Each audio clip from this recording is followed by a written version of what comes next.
Alors, à la suite d'un différend avec des voisins, comme quoi le poète a aussi son ancrage dans la réalité. Écoutez, ce que je peux vous dire, c'est que de ces querelles de voisinage, j'ai eu beaucoup d'inspiration pour écrire. Et ce que je vais vous lire tient de cette écriture-là. Le verbe différent.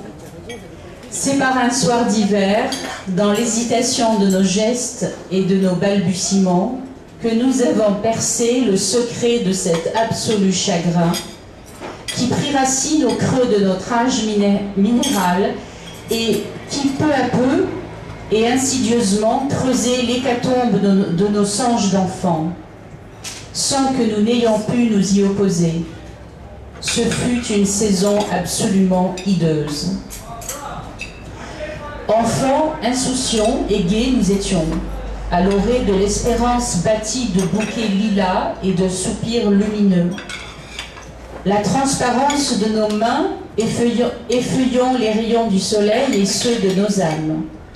Enfants du bout du monde, du bout de l'ennui, enfants de nos pères absents et de nos mères abandonnées, enfants de zéphyrs rouges et de cités capitulées, enfants du gouffre et de la résurrection, enfants de la guerre et de la trêve arrachée, enfants du manque et du pardon espéré, enfants au destin fragile et désordonné.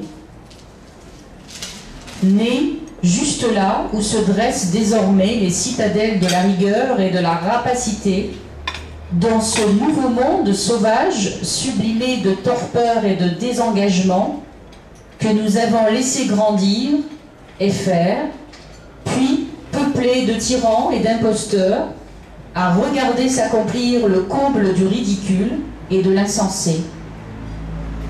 Nous leur avons cédé le verbe et ils nous ont tellement avilis, ces seigneurs de glaise abusive, ces seigneurs forgés dans un souffle apocryphe.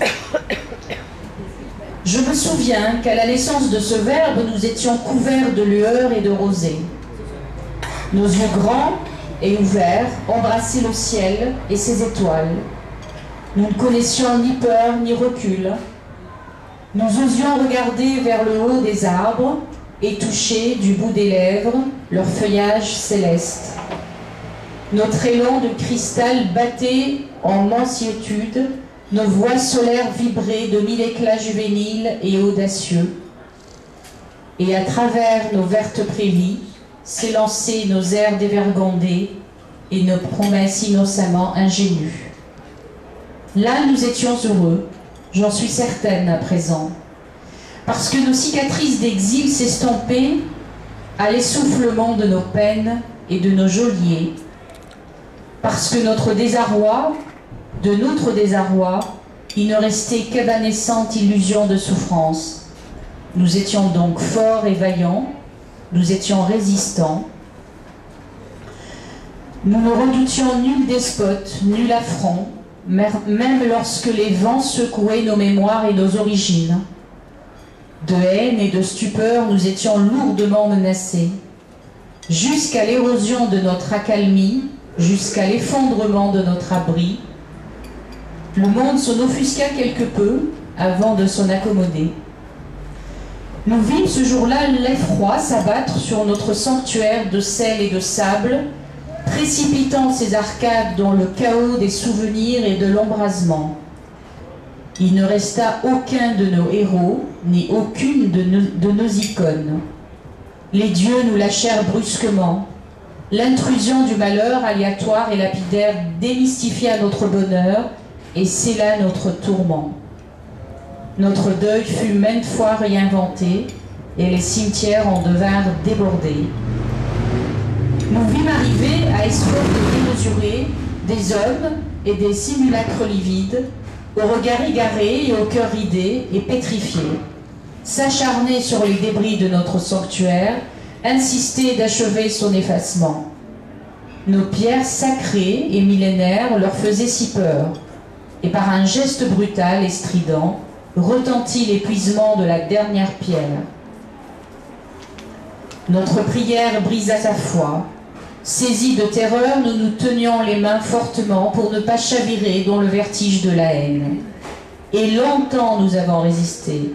De tous nos traîtres nous avons résisté, tandis qu'ils continuaient à nous frapper d'infamie et d'abjecte vélinie.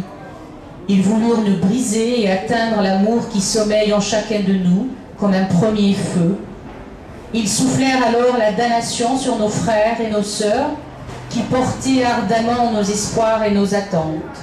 Ceux-là disparurent, épatés par la chevauchée de la haine qui aspira singulièrement leur conscience désormais vaincue. Ombre desséchée, nos frères et sœurs devinrent, dans le silence glacial de leur nuit. Puis, les nouveaux conquérants s'occupèrent de nos précieux manuscrits. Ils les brûlèrent un à un, sans en laisser une trace, précisant que le savoir est le premier des dangers. Et enfin, ils étouffèrent le verbe, et la barbarie s'accomplit. Apatrides, exilés et orphelins, notre espérance frémissante, notre volonté abîmée, nous n'avons cependant pas renoncé à veiller sur le verbe qui nous lie et qui compose notre avenir. C'est en lui que nous reposons. C'est ce verbe qui nous porte plus loin que nos pas en terre de guerre. Nous sommes juste épuisés. Vraiment épuisés, éreintés de porter leurs mots sourds et déments, leurs mensonges, leurs souillures et leur incommensurable obscurité.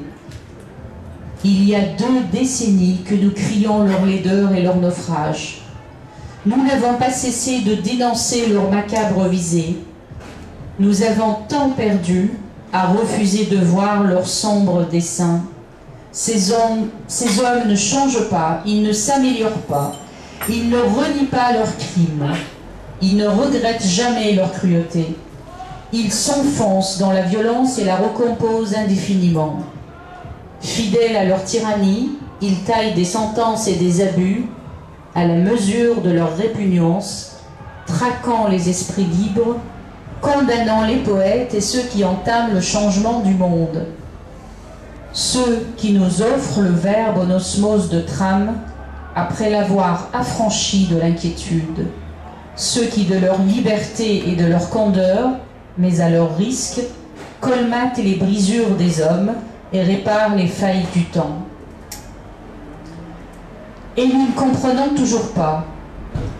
D'où tiennent-ils leur puissance et pourquoi ne sommes-nous pas protégés de ces monstres terribles?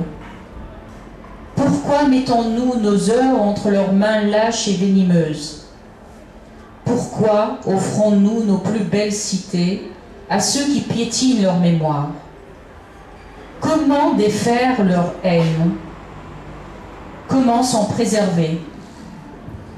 Certes, nos voix, accablées de préjugés et d'anathèmes, s'éteignent parfois, lassées d'engourdir l'univers en vain.